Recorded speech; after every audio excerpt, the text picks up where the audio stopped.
ऋषभदेव भगवान से लोगों ने पूछा, इस मानव जीवन का लक्ष्य क्या होना चाहिए? तो ऋषभदेव भगवान कहते हैं कि नायम देहो देह भाजाम नृलोके कष्टान कामान अर्हते विद्भुजाम ये तपो दिव्यम पुत्रकायेन सत्वम शुद्धेद्यस्मात् ब्रह्म सौख्यम त्वनंतम।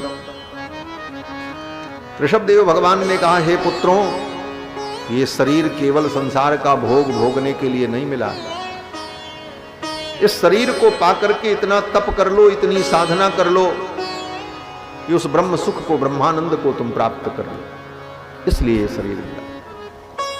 लोगों ने पूछा, उस ब्रह्मानंद को पाने के लिए क्या करना पड़ेगा? तपस्या में हमारी प्रवृत्ति कैसे होगी? तो ऋषभदेव भगवान कहते हैं कि महत् सेवाम द्वार माहुर विमुक्ति ही। एकदम फैक्ट सूत्र बता रहे हैं हमारा ऋषभदेव भगवान। ज्यादा बहुत दिमाग लगाने की जरूरत है। इस जीवन को पाकर के ब्रह्मानंद को पालो। ब्रह्मानंद को पाने के लिए क्या करें? तो ऋषभदेव भगवान कहते, महत् सेवाम द्वार माहुर विमुक्ति। महापुरुषों की सेवा करो। जो संत हैं, महापुरुष हैं, आचार्य हैं, उनके चरणों का आश्रय लो। प्रश्न हुआ, महापुरुष कौन है? तो कहते, महांतस्ते समचित्ताः, जो समदर्शी है, प्रशांताः विमन्यवः सुहृदः साधवो ये। बोले ऐसे महापुरुषों का संग मिल जाएगा जीवन में, तब क्या होगा? तो ऋषभदेव भगवान कहते हैं कि अगर जीवन में तुम्हें महापुरुष मिल गए और उन महापुरुषों ने तुमको अपना मान लिया, उनके अपनत्व को तुमने प्राप्त कर लिया अपने व्यवहार से, अपनी श्रद्धा से, अपनी निष्ठा से, तो बिना प्रयास के ही तुमको मेरे चरणों की प्रीति प्राप्त हो जाए, मेरे चरणों की भक्ति तुम्हें मिल जाएगी।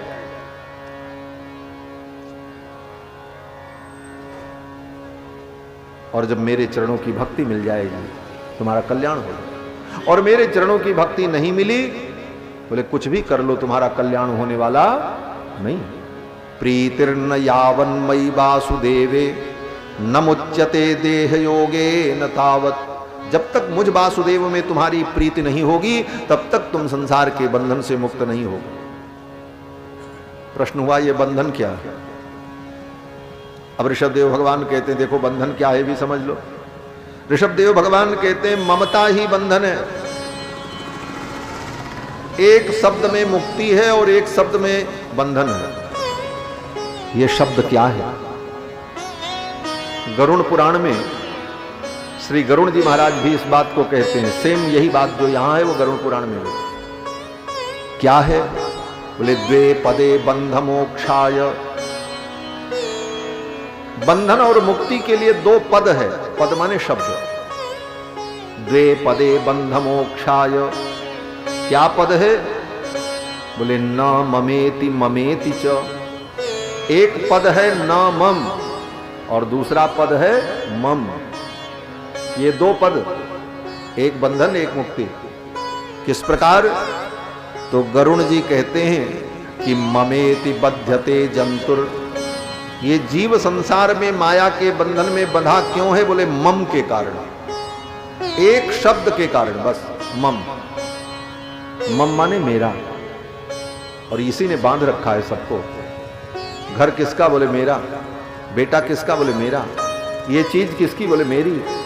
ये मेरा मेरा मेरा, मम मम मम, इस मम ने ही जीव को बांधा। ममेति बध्यते जंतु।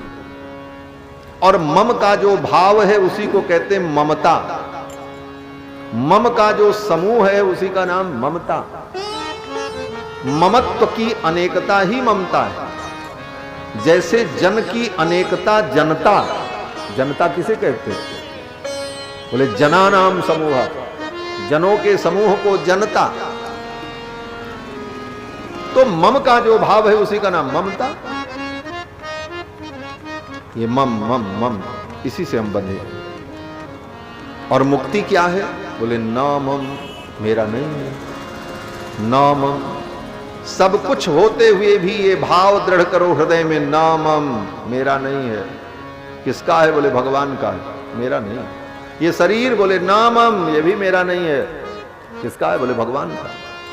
इसी भाव को गोस्वामी जी कहते हैं कि मैं सेवक समेत सुत नारी, संपत्ति सब रघुपति कहे आही। सब संपत्ति भगवान की, सब कुछ भगवान का।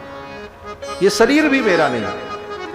ये नमम का भाव। इसीलिए मंत्र में आपने कभी देखा होगा, हमेशा आप लोग अनुभव करते हैं, कोई भी भगवान का मंत्र हो उसमें एक पद होता है नमः। बिना नमः पद के मंत्र नहीं होता। चाहे शंकर जी का मंत्र हो तो नमः शिवाय, पहले नमः रहेगा, शिवाय बाद में आएगा। राम जी का मंत्र होगा तो रामाय नमः, नमः रहेगा। नारायण का मंत्र हो तो नमो नारायण, नमो पहले आएगा। ये नमः पद क्या है?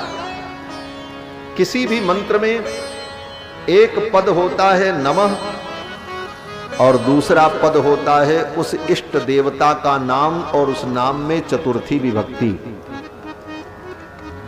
इसको समझना बहुत गंभीर बात है।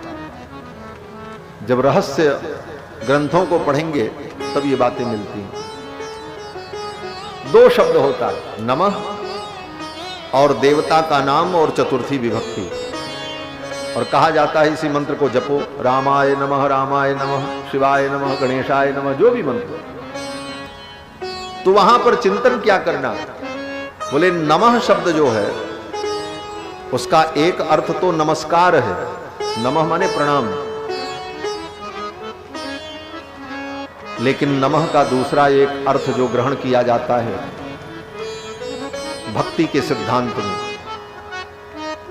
न मह, मह माने मेरा, न मेरा नहीं है, नमः। तब किसका है?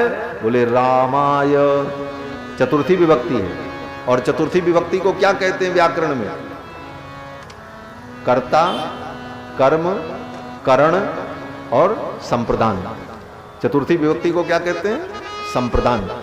और संप्रदान का मतलब होता सम्यक रूप से प्रदान कर देना। जो कुछ है वो सब भगवान को हमने प्रदान कर दिया। रामाय, कृष्णाय, गोविंदाय, नाम मेरा नहीं। यह अनुसंधान होना चाहिए मंत्र का जप करते समय। रामाय नमः, खाली रामाय नमः, रामाय नमः जपो, ठीक है, भगवान का नाम है, कल्याण करेगा, लेकिन अर्थानुसंधान इसका क्या करना है? बोले राम जी का मंत्र जपो, रामाय नमः, तो ये अनुसंधान करो मेरा कुछ नहीं है, नामः किसका है? बोले रामाय। गोविंदाय नमः, बोले मेरा कुछ नहीं है, सब गोविंद का है। यह बार बार जब अनुसंधान होता है तब नमम का भाव सिद्ध होता है, नामम मेरा नहीं। इसीलिए पूजा पाठ में भी जब कोई पूजा संपन्न होती है तो अंत में यही कहा जाता है, कृष्णाय इदम नमम, मेरा नहीं है। ऋषभदेव भगवान ने कहा यही मुक्ति और बंधन का हेतु। मोह किया, ममता किया, मेरा है, ये मेरा है, ये ममता आई तो बंधन होगा। और ये ममता ही सारे दुख का मूल है, ये मोह ही सारे दुख का मूल है। मोह सकल व्याधिन कर मूल आते ही ते पुण्य उपजई बहुशूल। ऋषभदेव भगवान ने अपनी प्रजा को बड़ा सुंदर उपदेश किया।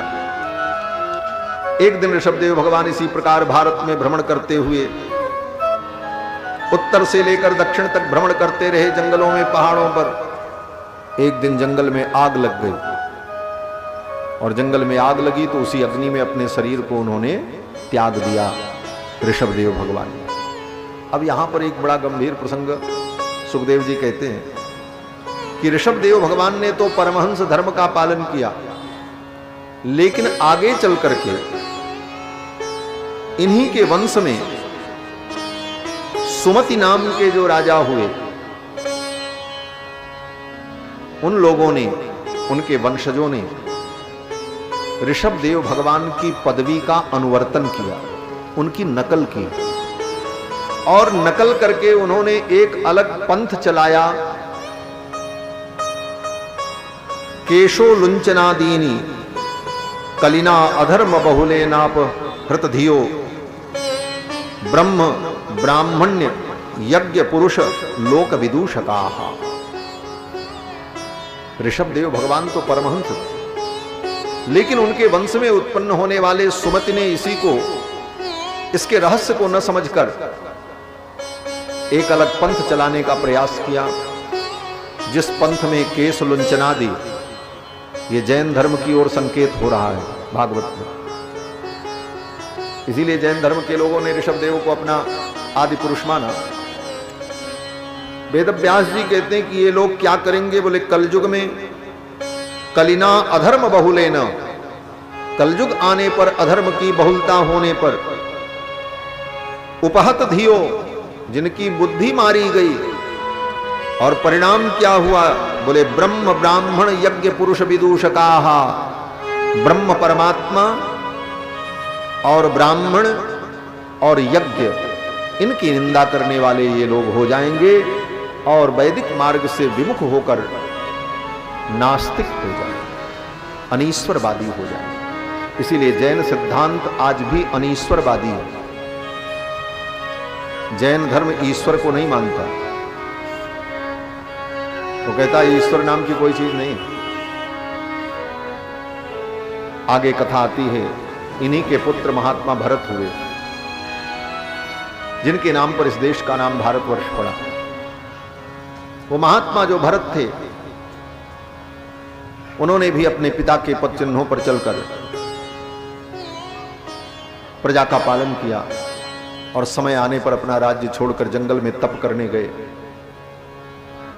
और जंगल में एक हिरण के बच्चे को ला करके पाल लिया। कल कथा मैंने कही थी, इस बात की चर्चा हुई। उसकी मां मर गई थी, उस बच्चे का पालन पोषण किया। उस हिरण के बच्चे में मोह हो गया कि ये मेरा है। अपने पिता के उस उपदेश को भूल गए भरत जी। इनके पिता ने उपदेश किया था ममता ही बंधन है, और उस हिरण के बच्चे में ममता हो गई, ये मेरा है। और इतनी ममता कि कहीं जब जाएं तो उसको साथ लेकर के जाए, कंदमूल फल लेने जाना हो तो उसको साथ लेकर के जाए, अगर वो कहीं घास चरने लग जाए तो रुक जाए, उसकी प्रतीक्षा कर। इतना मोह था। रास्ते में कोई नदी नाला पड़े तो ऋषभदेव भगवान, वो भरत जी सोचते छोटा बच्चा है कैसे पार करेगा, उसको अपने कंधे पर बैठा लेते, जैसे बाप अपने बेटे को बैठा। इतना मोह हो गया और उसका परिणाम, बोले वो हिरन एक दिन बड़ा हुआ, जंगल में कहीं चला गया। उसी को याद कर रहे थे, कहां गया कहां गया, क्या खाया होगा, कैसे होगा। मृत्यु आ गई, मृत्यु बता के नहीं आती। हिरन का स्मरण करते हुए मरे तो अगले जन्म में उनको हिरन बनना हो। इतने बड़े तपस्वी थे महात्मा भरत, और हिरन बनना हो। फिर हिरन की जोनी से उनको मुक्ति मिली तो पुनः मानव जीवन मिला। अंगिरा गोत्र के एक ब्राह्मण के कुल में उत्पन्न हुए और फिर बड़े सावधान रहे। फिर तो इनका नाम जड़ भरत हुआ, और जड़ भरत के रूप में जब ये मानव के रूप में प्रकट हुए तो बड़े ही सावधान, कहीं किसी से कुछ कहना नहीं, सुनना नहीं, जो मिल जाए खा लें, कहीं भी पड़े रहें, परमहंस। कहीं किसी में आसक्ति नहीं, अपने शरीर में भी आसक्ति नहीं। एक दिन भाई ने, परिवार के लोगों ने इनको निकाल दिया। घूमते हुए जा रहे थे, जंगल में कोई डाकू मिला। डाकू देवी की पूजा कर रहा था, किसी पुरुष की बलि चढ़ानी थी। डाकू ने पकड़ लिया और ले जाकर के मंदिर में खड़ा करके पूजा वूजा किया, और फिर तलवार उठाई, बलि चढ़ाने चला। तब तक सामने जो देवी की प्रतिमा थी वो फट गई। सहसा उच्चाट भद्रकाली, भगवती भद्रकाली प्रकट हो गई और भद्रकाली ने उस डाकू को मार दिया। जड़ भरत जी भगवान का स्मरण करते हुए वहां से आगे चले। विचार करो, वो डाकू तो देवी को प्रसन्न करने के लिए बलि चढ़ा रहा है और कई दिनों से पूजा कर रहा है, तो देवी को तो उस डाकू पर प्रसन्न होना चाहिए, लेकिन डाकू पर प्रसन्न न होकर के भरत जी पर प्रसन्न हो गए। जबकि भरत जी ने तो कोई पूजा भी नहीं की। क्यों प्रसन्न हो गई? क्योंकि भरत जी भगवान का भजन कर रहे, भगवत भक्त। जो भगवान का भक्त होगा उस पर सबकी कृपा होती है। जा पर कृपा राम के होई, ता पर कृपा करे सब। आप भगवान की भक्ति में लगे हो, सारे देवता आप पर प्रसन्न रहेंगे, कोई अप्रसन्न नहीं। और अगर कोई अप्रसन्न हो भी तो कुछ बिगाड़ भी नहीं सकता, मैं कहता हूं। और सारे देवता आपके ऊपर प्रसन्न हो जाएं, लेकिन भगवान अगर प्रसन्न नहीं है तो सारे देवता मिलकर के भी आपकी रक्षा नहीं कर सकते। यही तो हनुमान जी ने कहा है लंका में। हनुमान जी जब लंका में पहुंचे तो रावण से कहा, रावण अभी समय है, सावधान हो जाओ, राम जी की शरण में आ जाओ, नहीं तो बचोगे नहीं। रावण ने कहा, मैंने इतने देवताओं को पूजा है, ये सब किस दिन काम आएंगे? तो हनुमान जी ने कहा, सुन लो, इंद्रो महेंद्रो सुरनायको वा, इंद्र महेंद्र सुरनायक आ जाएं, ब्रह्मा स्वयंभू चतुराननो वा, ब्रह्मा स्वयंभू चतुरानन आ जाएं, भगवान शंकर आ जाएं, शंभु पिनाकी त्रिपुरांतको वा, भगवान शंकर त्रिपुरांतक आ जाएं धनुष बाण लेकर, अपने पिनाक को लेकर के पिनाकी भगवान शंकर भी आ जाएं, तो स्थातुम न सकता है युधि राघवस्य। रघुनंदन जब अपना धनुष लेकर सारंग पाणी रघुनंदन खड़े होंगे तो ये सब उनके सामने कोई नहीं टिक पाएंगे। रावण क्या समझते हो? तुम उनकी शरण में आ जाओ। हनुमान जी ने ये हमारे वेदांत देशिक स्वामी जी महाराज एक बड़ी अद्भुत बात कहते हैं। एक ही पंक्ति में शास्त्र का सार कह दिया। श्री वेदांत देशिक स्वामी जी महाराज वड़क्कलई परंपरा के महान आचार्य, भगवान नारायण के वैकुंठ का जो घंटा है उसके अवतार हैं। सजयतु भगवान विष्णु घंटा अवतार है। वो वेदांत देशिक स्वामी जी महाराज कहते हैं भगवान से प्रार्थना करते हुए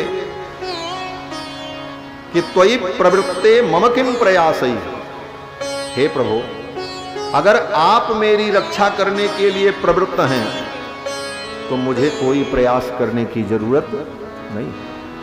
त्वयि प्रवृत्ते मम किम प्रयासई। और फिर अगली लाइन में कहते हैं त्वयि अप्रवृत्ते मम किम प्रयासई। और अगर आप मेरी रक्षा करने में प्रवृत्त नहीं है तो मेरे प्रयास का क्या मूल्य? दोनों स्थिति में जीव के प्रयास का कोई मूल्य नहीं है। अगर भगवान आपकी रक्षा में प्रवृत्त हैं तो आपके प्रयास की कोई आवश्यकता नहीं, और अगर वो आपकी रक्षा में प्रवृत्त नहीं है तो आपका प्रयास दो कौड़ी का है, उसका कोई मतलब नहीं। त्वयि अप्रवृत्ते किम मम प्रयासई। तो भरत जी तो भगवान के भक्त, इसलिए भगवती भी उनके ऊपर प्रसन्न हो। इसके बाद भरत जी वहां से चल पड़े। सिंधु सोबीर देश का राजा मिल गया इनको, पालकी ढुलवाया इनसे, बहुत डांटा। जब बहुत डांटा तो भरत जी महाराज बोल पड़े। ऐसे तो किसी को कुछ बोलते नहीं थे भरत जी, लेकिन आज बोल पड़े। इसलिए बोल पड़े कि भरत जी ने सोचा कि वो राजा वो डाकू मुझे मारना चाहता था, मैं कुछ बोला नहीं इसलिए देवी ने उसको मार दिया, और ये राजा भी मुझे गालियां दे रहा है, अपशब्द कह रहा है, डांट रहा है। अगर मैं कुछ नहीं बोलूंगा तो कहीं इसके ऊपर भी देवता का कोप न हो जाए, बेचारा मर न जाए।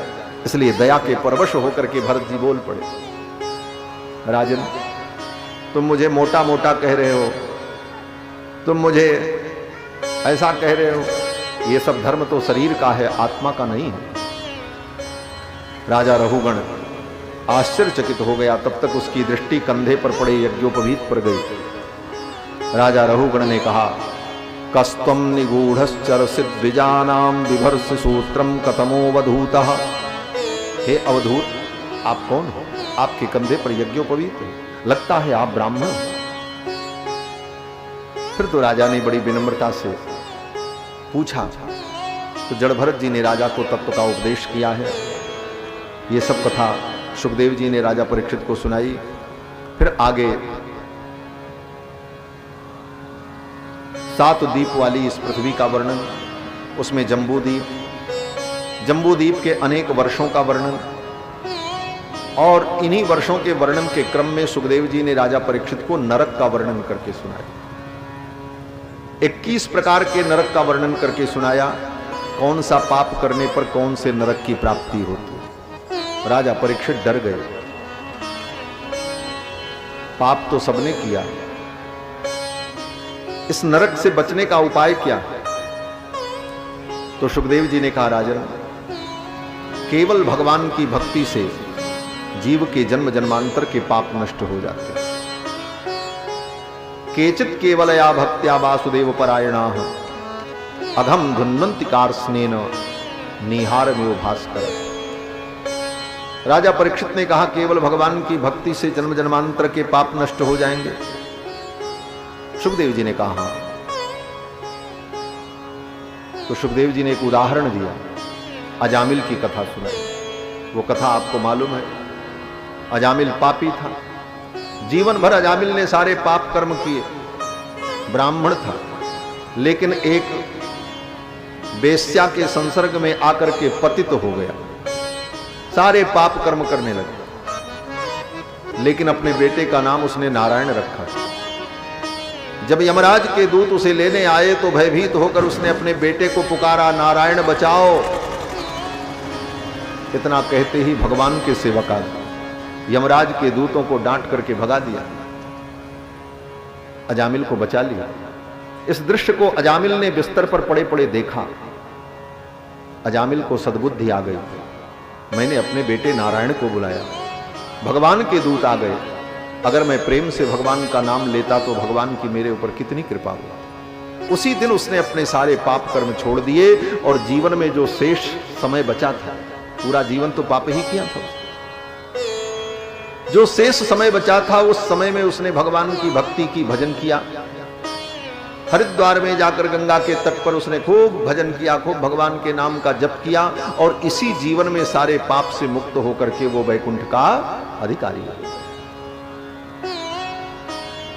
और उधर जमराज के दूत जब जमराज के पास गए तो जमराज ने जब सुना तो जमराज ने अपने दूतों से कहा, देखो आज नोट कर लो, एक नियम बना लो। बोले क्या नियम? जमराज ने अपने दूतों से कहा कि यहां पर उन्हीं प्राणियों को लेकर के आना मेरी जमपुरी में। किन प्राणियों को? बोले जो भगवान का नाम न लेते हो, जो भगवान की कथा न सुनते हो, जो भगवान के चरणों में प्रणाम न करते हो, उनको पकड़ के ले आना। और जो भगवान की कथा सुनते हो, जो भगवान का नाम लेते हो, जो भगवान के चरणों में प्रणाम करते हो, उनको यहां कदापि मत लाना। यही जमराज ने कहा अपने दूतों से। जिह्वान वक्त्र भगवत गुण नाम धेयम चेतश्चन स्मरति तच्चरणारविंदम कृष्णाय नो नमति यच्छिर एकदापि तानान यद्धमसतो कृत विष्णु कृत्यान। जमराज ने यही कहा, उन प्राणियों को लाना जिसका सिर कभी गोविंद के चरणों में झुकता न हो, जिसकी जिह्वा कभी भगवान का नाम न लेती हो। उसकी जीभ कैसी है? बोले दादुर के समान, जिसकी जीभ कभी भगवान का नाम न ले। दादुर माने मेढक, जैसे मेढक टर टर करता ऐसे जीवन भर टर टर करो। जीव तो भगवान ने मेढक को भी दिया, लेकिन मानव की जिह्वा का फल तो यही है कि वह भगवान का नाम ले। और भगवान के नाम की बड़ी महिमा है। भाव से कुभाव से कैसे भी भगवान का नाम लो तो भगवान का नाम जीव का कल्याण करता है। भाई कुभाए अनक आलस हो, भाई कुभाए अनक आलस हो। नाम जपत मंगल दिसि दसहु, नाम जपत मंगल दिसि दसहु। भाई कुभाए अनक आलस हो, भाई कुभाए अनक आलस हो। भगवान का नाम कैसे भी लो, भाव से कुभाव से कैसे भी भगवान का नाम लो, कल्याण होगा। उल्टा भी लो तो कल्याण होगा। हाँ, दुनिया में कोई मंत्र उल्टा पढ़ो तो फल भी उल्टा हो जाता है। एक महात्मा कहते थे, कोई व्यक्ति था, उसकी पत्नी बीमार थी, पंडित जी के पास गया, बोले महाराज कोई उपाय बताओ, बहुत दवा की, पत्नी ठीक नहीं। तो पंडित जी देवी के भक्त थे, दुर्गा सप्तशती का रोज पाठ करते। तो पंडित जी ने दुर्गा कवच जो है उस कवच का मंत्र बता दिया। बोले जाओ, जाकर के इसका जप करो, भार्याम रक्षतु भैरवी, हे भैरवी तू मेरे भार्या की रक्षा कर। तो बेचारा सुन करके आया, लेकिन रास्ते में आते आते भूल गया, कंफ्यूज हो गया। आया तो मंत्र का जप क्या करने लगा, बोले भार्याम भक्षतु भैरवी, भार्याम भक्षतु भैरवी, भार्याम भक्षतु भैरवी। 9 दिन बीता, पत्नी का राम नाम सत्य हो गया। रोता चिल्लाता पहुंचा, बोले महाराज क्या आपने किया, क्या मंत्र बता दिया, बचने को कौन कहे, तो मर गई। पंडित जी ने कहा मंत्र तो मैंने ठीक बताया था, गड़बड़ी तुमसे हुई होगी। क्या जपा तुमने? बोले महाराज हम तो यही जप रहे थे, भार्याम भक्षतु भैरवी, भार्याम भक्षतु भैरवी। पंडित जी ने कहा तो ठीक है तो हुआ, भार्या का भक्षण कर लिया भैरवी ने, काम खत्म। बोले महाराज इसका अर्थ क्या होता? पंडित जी ने कहा भक्षतु का अर्थ होता भक्षण करना, और हमने तुमको रक्षतु बताया था, रक्षण करना। तुमने कहा बोले महाराज हम इतना पढ़े लिखे होते तो फिर काहे को ऐसा होता, लेकिन हमारी भावना शुद्ध थी, हमारी भावना तो ये थी मेरी पत्नी ठीक हो जाए। पंडित जी ने कहा भावना तुम्हारी ठीक थी, लेकिन मंत्र गलत था, इसलिए फल उल्टा हो गया। तो मंत्रों में तो भावना भले तुम्हारी सही हो, लेकिन मंत्र गलत होगा तो फल गलत। हाँ, एक स्वर भी बिगड़ जाए तो मंत्र का अनर्थ हो जाता है।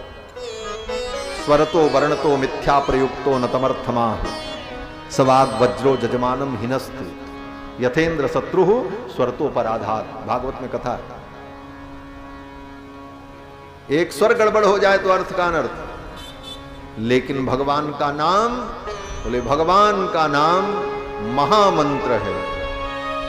मंत्र और महामंत्र, मंत्र में तो कोई गड़बड़ी हो जाएगी तो उल्टा फल होगा, लेकिन महामंत्र, बोले महामंत्र पूरा उल्टा हो जाए लेकिन फल जो है वो सही ही होगा, चिंता की कोई बात नहीं। भगवान का नाम क्या है? बोले महामंत्र। महामंत्र जो ही जपत महेशु काशी मुकुति हेतु उपदेश। और भगवान का नाम अगर उल्टा भी जपो तो कल्याण हो जाए। सीधा की कौन कर? वाल्मीकि जी ने उल्टा ही तो जपा, राम के जगह पे क्या जपा? मरा। उल्टा नाम जपत जग जाना, वाल्मीकि भय ब्रह्म समाना। राम बिहाय मरा जपते, बिगड़ी सुधरी कवि कोकिल। राम के जगह पर मरा कह करके भी कल्याण।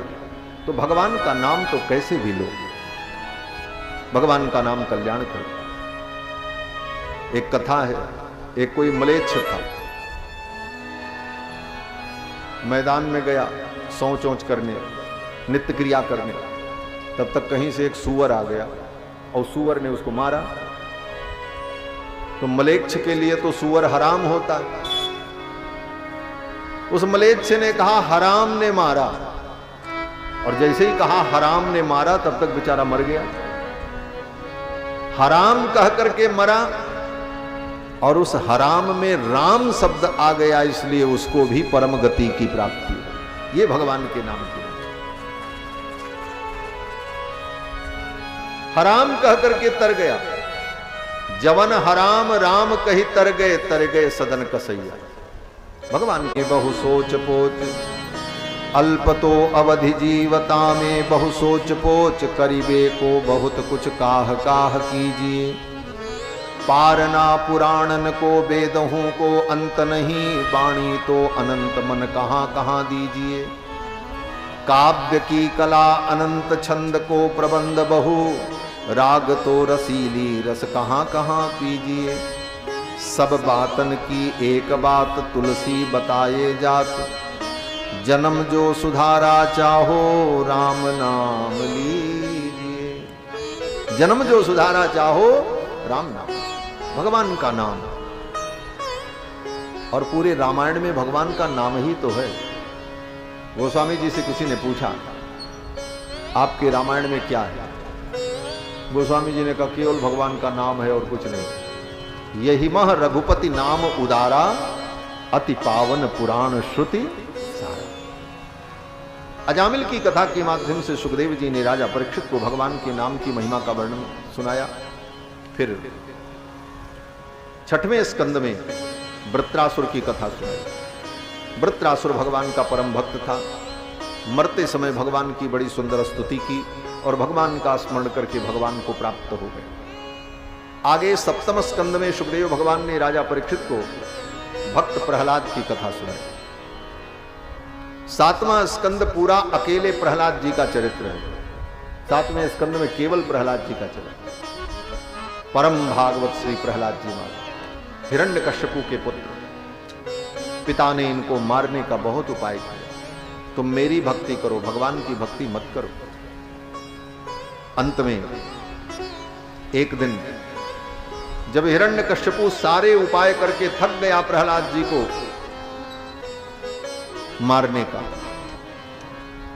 तो हिरण्यकश्यपु ने क्रोध में प्रहलाद से कहा, प्रहलाद अब मैं तुझसे बाद में निपटूंगा, पहले मैं तेरे भगवान से निपट लूं। कहां है तेरा भगवान बता। प्रहलाद जी ने कहा मेरे भगवान तो सब जगह है। बोले सब जगह? प्रहलाद जी ने कहा अंतर बहिश्च तत्सर्वम व्याप्य नारायण स्थितः, अंदर बाहर सब जगह व्याप्त। हिरण्यकश्यपु ने कहा इस खंभे में भी भगवान है? प्रहलाद जी ने कहा जो भगवान सब जगह है वो इस खंभे में भी है। प्रहलादस्ति यदीश्वरो बदहरि सर्वत्र में दर्शय। हिरण्यकश्यपु ने कहा प्रहलादस्ति यदीश्वर, यदि ईश्वर है तो बद बताओ कहां है?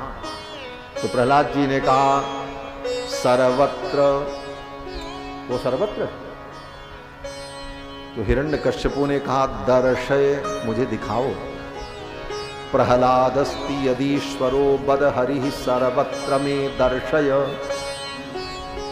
हिरण्यकश्यपु ने कहा कहां दर्शय, कहां दिखावें तुमको? हिरण्यकश्यपु ने कहा स्तंभे, इस खंभे में। अगर वो सब जगह है तो इसमें क्यों नहीं दिख रहा है? प्रहलाद जी ने कहा हमको तो दिख रहा है। ज्यों ही प्रहलाद जी ने कहा हमको दिख रहा है, हिरण्यकश्यपु चौंक गया। अरे वो विष्णु आ तो नहीं गया? भीतर से तो डर ही रहा था। और तब तक हिरण्यकश्यपु ने सोचा वो विष्णु बड़ा मायावी है। इस खंभे में वो आ गया, मेरे बेटे को दिख रहा है, मुझे नहीं दिख रहा। और अपने सिंहासन से उठा, संवर्तयामास सोंगुलिहि, अपनी उंगलियों को ऐसे बटोरा और मुष्टिका प्रहार करने के लिए दौड़ा और जाकर के उस खंभे पर एक मुष्टिका का प्रहार, खंभा टूट गया। अब वो खंभा पत्थर का था कि लकड़ी का था, इसको लेकर के शास्त्र में बड़ी चर्चाएं हैं। दक्षिण भारत के विद्वान लोग तो कहते हैं वो खंभा लकड़ी का था। इसलिए नरसिंह भगवान का एक नाम है काष्ठपुत्र, काष्ठपुत्राय नमः। नरसिंह भगवान के नाम में काष्ठपुत्र क्यों? बोले काष्ठ के खंभे से प्रकट हुए। लेकिन हमारे उत्तर भारत में, हमारे यहां भक्तों की मान्यता है कि वो खंभा पत्थर का था। गोस्वामी जी महाराज कहते हैं कि आज भी भगवान पत्थर में बसते हैं, लेकिन प्रहलाद जैसा कोई भक्त तो हो प्रकट करने वाला। और जब से प्रहलाद ने खंभे से भगवान को प्रकट कर दिया, उसी समय से लोग पत्थर में भगवान को पूजने लगे, पत्थर की पूजा करने। लेकिन चाहे पत्थर हो चाहे लकड़ी हो, इससे हमको कोई लेना देना नहीं, हमको तो भगवान से लेना देना। भगवान प्रकट हो गए। हिरण्यकश्यपु ने ज्यों ही एक मुष्टिका का प्रहार किया, खंभा तड़तड़ तड़तड़ करके टूट गया और भयंकर गर्जना हुई। खंभे के अंदर से नरसिंह भगवान का प्राकट्य हो गया। बोलो श्री लक्ष्मी नरसिंह भगवान की जय। गर्जना करते हुए नरसिंह भगवान प्रकट हुए। यस्तंभात गर्जमानो गगड गड गडाद बालचंद्राद दृष्टो व्योमा भूत पाट्यमान पपट पट पटस्ताड्यमान सटाभि नष्टाग्रे काट्यमान ककट कट कटस्तूयमान सुरेन्द्रैः निष्क्रांतो हास्य युक्तः गह गह गहन पातु मां नारसिंह। गर्जना करते हुए नरसिंह भगवान खंभे से प्रकट हो गए। गगड गडगडान्यो खंभ फाट्यो चरचराय मानो निक्स्यो नरनाहर को रूप अति भयानो। नरसिंह भगवान जब प्रकट हुए हिरण्यकश्यपु ने देखा महाराज कराल दृष्टम कलवाल चंचल छुरांत जिह्वम भ्रिकुटी मुखोलबणम। जीभ तलवार के समान लाप लाप कर रही। स्तब्धोर्धकर्णम दोनों कान ऐसे खड़े हैं नरसिंह भगवान। आंखें धधकती हुई अंगार के समान, जटाएं बिखरी हुई, बड़े भयानक नख, विशाल काय शरीर। गर्जंतम गर्जयंतम निज भुज पटलम स्फोटयंतम हरंतम क्रंदंतम रोषयंतम दिश दिश सततम संरभंतम हरंतम वीक्षंतम घूर्णयंतम कर निकर्षतई। अब महाराज जिधर देख ले उधर तूफान आ जा रहा था, ऐसा भयानक क्रोध बना। सारे देवता थर थर कांप रहे थे इस दृश्य को देख। नरसिंह भगवान आगे बढ़े, हिरण्यकश्यपु को पकड़ लिया। कैसे पकड़ लिया? अरे हिरण्यकश्यपु इतना विशालकाय असुर था, उसको पकड़ना इतना सरल था? अरे बोले भगवान के लिए क्या विशाल है भाई। ऐसे तो हिरण्यकश्यपु बहुत विशाल था महाराज। हिरण्यकश्यपु के पुत्र प्रहलाद और प्रहलाद के पुत्र विरोचन और विरोचन का पुत्र राजा बलि और बलि का पुत्र बाणासुर, पांचवी पीढ़ी। हिरण्यकश्यपु के कान का जो कुंडल था उस कुंडल को प्रहलाद जी कभी कभी पहन लेते थे। उनके पुत्र जो हुए विरोचन वो नहीं पहन पाए, उस वजन को सहन नहीं कर पाए। और विरोचन के पुत्र बलि कभी कभी धारण करते हैं। और बाणासुर बोले जो उनकी पांचवी पीढ़ी में हुआ वो बाणासुर उस कुंडल को पहन करके थोड़ी देर भगवान शंकर की पूजा करता था, फिर उस कुंडल को उतार के रख देता था। रावण बाणासुर के पास आया युद्ध करने के लिए, मैं तुमसे युद्ध करूंगा। बाणासुर ने कहा भाई रुको, हम पूजा कर लें तब युद्ध करें तुमसे। 10 हाथ वाला रावण, वो 20 हाथ वाला रावण, जिस रावण की कितनी बड़ी कहानी है, कितना बड़ा वीर था।